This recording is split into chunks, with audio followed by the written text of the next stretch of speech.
cleaner than normal and provided more grooves than normal here for our trucks. But yeah, just a little frustrated just because I feel like we had a shot at that at the end. I feel like we were better than Corey on a long run. Just couldn't clear Tanner quite soon enough, and feel like I maybe abused the tires a little bit too much, making some of those moves. But man, super proud of CR7 Motorsports, and so it would have been a big one to win for Champion Power Equipment. Their headquarters is here, but so proud of the speed that we've had at all three of these races, and I feel like this is the most important one. This is the one that means the most from our downforce package moving forward. So looking forward to Homestead. As much rain and as much as they blew the track, maybe it was a little bit cleaner. It may have been cleaner. I feel like for us and tonight, I'd have much rather have seen a longer green flag run. I think if we could have gone green from that second, rain delay on, maybe we could have done something. But yeah, just overall proud of what we had. Did you think it was going to end when we had that? After stage 2, we had that.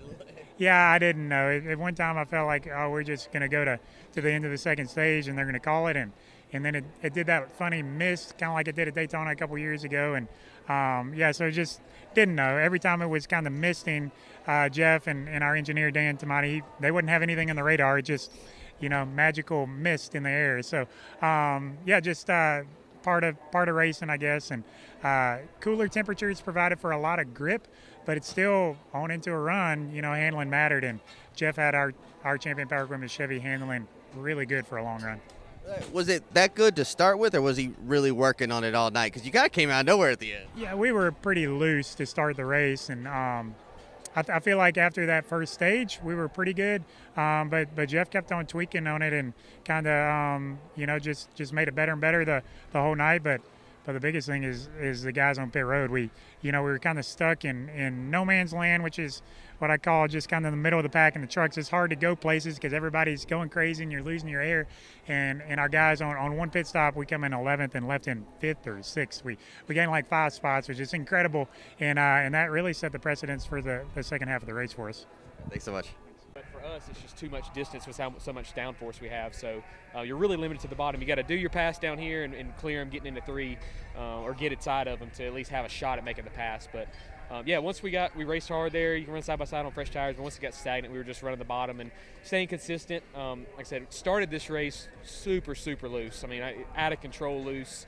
Can't even drive the thing. So considering how much we changed on it and how much better it got to finish 5th is I'm a happy guy. Really, because at times you were up front, so. Yeah, for sure. I know that starting after the last rain delay, I think we went from 11th to the lead pretty within 5 or 6 laps. So, yeah, I think we might have had a little bit too much air in the tires. So it was good on the short run, but just kind of faded on the long. But like I said, either way, I'm proud of my guys. The racing was fun tonight. I learned a lot racing with guys like Majeski and Corey. Congrats to them. They're really fast here and pretty much all the mile and a half we go to. If we can get on their level, I think that we have a good base. I feel good about our trucks, our body builds are underneath. I feel really good that our trucks are there. We just got to get the setup tuned in for these type of racetracks. Are you going to watch that save, or do you not want to watch it? I want to watch it. I'm sure it's going to be on highlight reels for a while, so hopefully it was sideways enough they could see lowest travel stop on the right rear quarter panel.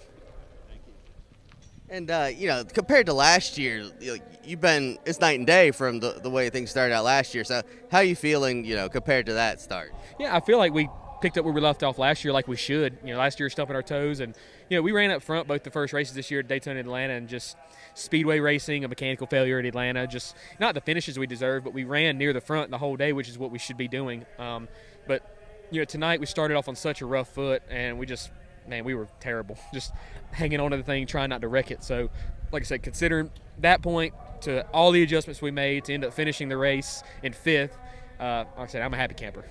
Thanks so much.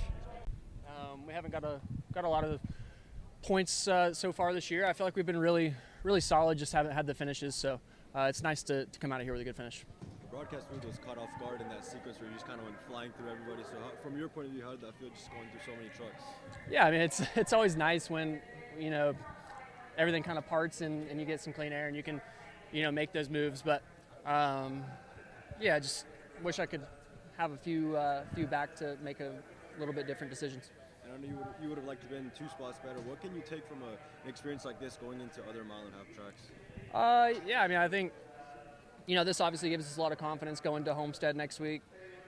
Just knowing that we have a really good 1.5 mile program. Obviously, Corey showed a lot of success on 1.5 miles. So, it gives you a lot of confidence going forward. And I have a really good group, and I'm really excited to be working with them this year. Tanner, obviously there was a lot of ups and downs, momentum swings here with the weather. How did that affect you and just kind of getting into rhythm today? Because there was a lot of weather today, and how did that just change the whole feeling of this race? It's just makes it feel like you have like three heat races when you run 30 laps, come in, and you get out and then reset and go again. But it just makes it feel like really short sprints. But it doesn't necessarily change anything. You had some big news earlier this week with the baby on the way. Just having a good result tonight, and how will you look back on this week with such kind of big moments in your life? It's just it's nice to be able to come out here and run good. It's a cool week. The Vivid EV Anthem is the essence of American spirit. Made with lithium battery technology, this neighborhood electric vehicle features vibrant colors, diamond stitch seats, and seats up to 6. It isn't just made in America, it's made for America. Jared Haas with Frontstretch.com. Come back soon for more great racing videos. And if you like us, make sure to hit that subscribe button.